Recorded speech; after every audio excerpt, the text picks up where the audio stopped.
Bonjour, chers apprenants, chères apprenantes. Dans le cadre de la formation à distance organisée par le ministère de l'Éducation nationale, je vous présente le cours qui va aborder l'algorithme, première partie. Avant d'entamer notre cours, on va répondre aux questions suivantes. Qu'est-ce que l'algorithmique? L'algorithmique est la discipline qui étudie les algorithmes, alors que l'algorithme est une suite d'actions ou d'instructions ordonnées qui, une fois exécutées correctement, on obtient un résultat. Bien sûr, l'algorithme est trouvable dans plusieurs domaines, y compris le domaine de l'informatique. Dans notre vie quotidienne, on exécute des algorithmes. Par exemple, indiquer le chemin à un touriste, comme on le verra tout de suite, ou préparer une recette d'omelette, ou résoudre un problème de maths. Avant d'entamer les parties techniques de l'algorithmique, on verra quelques exemples. Supposons qu'on a trouvé un touriste garé à la toilette et qui nous a demandé de lui montrer le chemin vers Fint. Le chemin qu'on va lui montrer sera composé d'un ensemble d'instructions ou d'étapes, telles que tourner à droite, tourner à gauche, aller tout droit jusqu'à. Si le chemin indiqué est correctement donné, autrement est composé d'un ensemble d'étapes ordonnées, on n'a oublié aucune étape, bien sûr, notre touriste parviendra à destination. Mais si on a oublié une étape, par exemple, ou on a permuté 2 étapes, notre touriste sera perdu. On dit que notre algorithme est composé, on dit qu'on a exécuté l'algorithme. Donc, notre algorithme est composé d'un ensemble d'étapes. Voyons maintenant notre deuxième exemple, la préparation des recettes à la marocaine. Pour cela, je vous laisse voir ce petit vidéo.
Comme on l'avait vu dans le vidéo, la préparation de la recette d'omelette a nécessité un ensemble d'ingrédients tels que les œufs, le sel, le poivre, le beurre et l'huile d'olive, etc.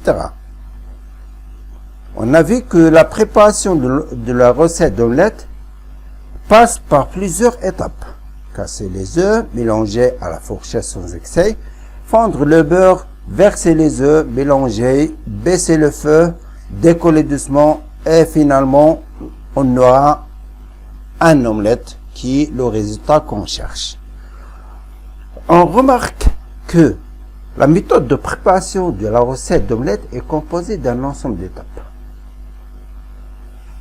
Notre méthode de préparation soit comme suit. Il est composé de 8 étapes.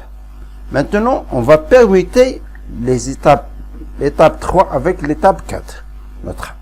Notre méthode deviendra comme suit. La question qui va se poser maintenant, est-ce qu'on aura un bon résultat? Je suis sûr que vous me partagez la réponse.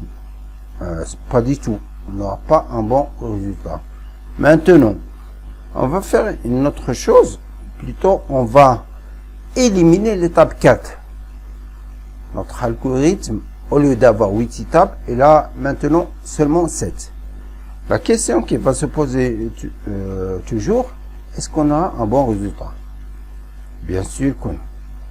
Donc, qu'est-ce qu'on peut conclure? Que pour préparer l'omelette, il faut parcourir toutes les étapes et en ordre. On dit qu'on a exécuté un algorithme. Donc, on peut dire qu'un algorithme est une suite d'instructions ordonnées qui, une fois exécutées correctement, on obtient un résultat donné. Si l'algorithme est juste, le résultat voulu et le touriste se retrouve là où il veut aller.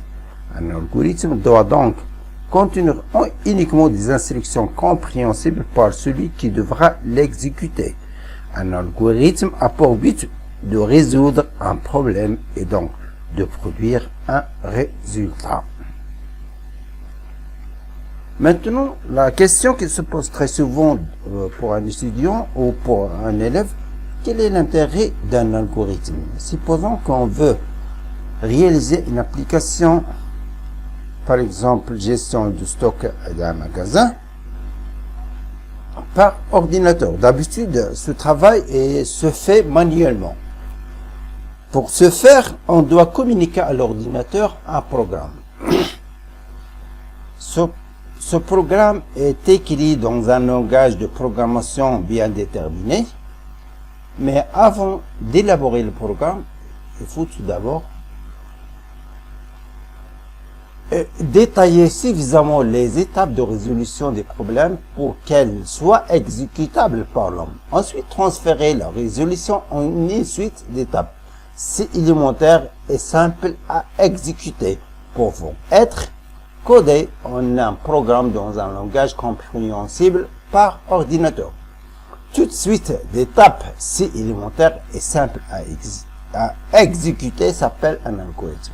Alors que le programme est un algorithme codé dans un langage compréhensible par ordinateur et à l'aide d'un compilateur, le traducteur. L'élaboration d'un algorithme se fait dans les étapes suivantes. Par exemple, on a une situation de problème qu'on veut l'informatiser ou qu'on veut le faire par ordinateur. La première des choses, c'est comprendre la situation, comprendre l'énoncé du problème. Et puis, on va déterminer les données d'entrée et les données de sortie à partir de l'énoncé. Et puis, on va identifier les relations entre les données. Et après, on va décrire les traitements à effectuer et finalement écrire le programme dans un langage de programmation. Entre situation problème et écrire le programme dans un langage de programmation se trouve l'algorithme. Donc l'algorithme est composé des étapes comprendre l'énoncé, déterminer les données d'entrée et les données de sortie, identifier les relations entre les données et décrire les traitements à effectuer. Prenons un exemple. Dans un magasin, on a acheté des cahiers. On veut calculer la somme à payer. Donc, la résolution de ce problème consiste premièrement, on doit connaître le nombre de cahiers. Deuxièmement, connaître le prix d'un cahier. Puis calculer la somme à payer qui est égale à nombre de cahiers fois prix d'un cahier. Puis donner la somme à payer montant. On obtient donc l'algorithme qui va nous permettre de calculer le montant qu'on doit verser Passons maintenant à un autre exemple, calcul du périmètre d'un terrain. Pour le calcul du périmètre d'un terrain, en premier temps, on doit mesurer la longueur du terrain, mesurer la largeur du terrain, puis on va faire le traitement qui calcule le périmètre longueur plus largeur fois 2, qui va nous donner le résultat qu'on cherche. Un autre exemple, c'est le calcul de la surface d'un terrain circulaire. Je vous laisse réfléchir quelques instants. Maintenant, pour calculer la surface d'un terrain circulaire, on aura besoin de mesurer le rayon de la surface. Faire le traitement, surface est égal à rayon fois pi. Pi n'est qu'une donnée qui est égale à 3,14. Entre autres, on obtient un algorithme qui va nous permettre de calculer la surface d'un disque ou d'un terrain circulaire. Merci et au prochain vidéo, Inch'Allah, très prochainement.